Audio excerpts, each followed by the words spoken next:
have been dealing with a couple of those scattered rain showers and thunderstorms, much needed rain falling across a good chunk of Kentucky. So we are not complaining about it, though some of the lightning has been very strong and frequent and bright today. So keep that in mind whenever you hear thunder.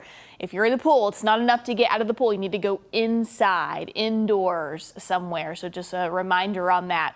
Quite a bit of rain has been falling across eastern Kentucky. Some of these cells have been slow moving, so they've been dropping a lot of rain and a lot of water as they have gone on. So southern Kentucky, the recipient of some rain. So is eastern Kentucky. Some of those places are the hardest hit from the drought. So that's good news. Northern Kentucky has seen nothing today, and there's a chunk of southeastern Kentucky that has also seen very little. Right now, West Liberty is the winner at ½ an inch of rain that fell actually at the Mesonet site. There are other locations, of course, that have received a little bit more rain, but that is definitely going to help toward the deficit of rain that we have seen. We're nearly 2 inches shy of where we should be sitting for the month of June on the 25th.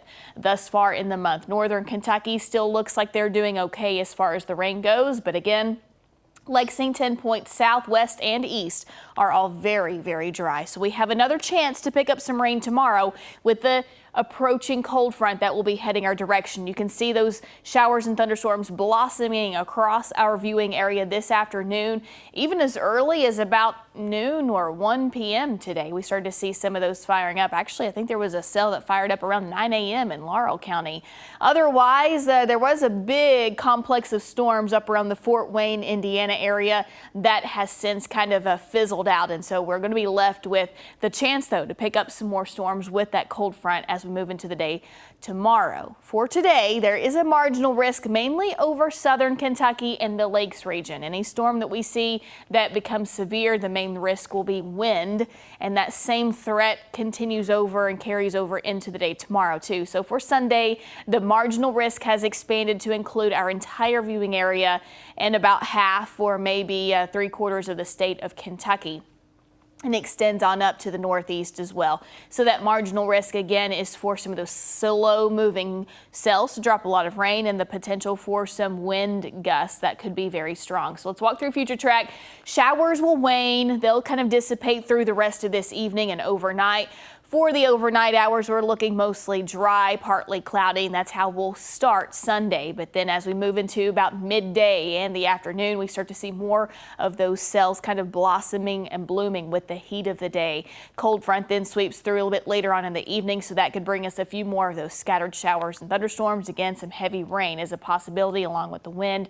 Once we get past the cold front, Monday looks dry. We may start with a few clouds, maybe a shower. Then after that, we'll be dry with a lot of sunshine, and then the sunny trend just continues to keep going as we move on through the week. It has been a hot month of June. You can see all of the red bars indicating temperatures well above normal, very few below. And so I think we're going to be finishing the month of June on that same hot note, minus a big dip into Monday. Highs around 79, 81 on Tuesday. Then we're right back toward 90 degrees by Thursday. Lows overnight tonight will be down around 70 for most, or the low 70s. And then tomorrow, with the sunshine, highs still around 90, but we're going to be tracking those showers and storms through the 8-day forecast. We dry out Monday, Tuesday, Wednesday, Thursday. We see a lot of sun, and then our next shot at rain isn't coming until next weekend.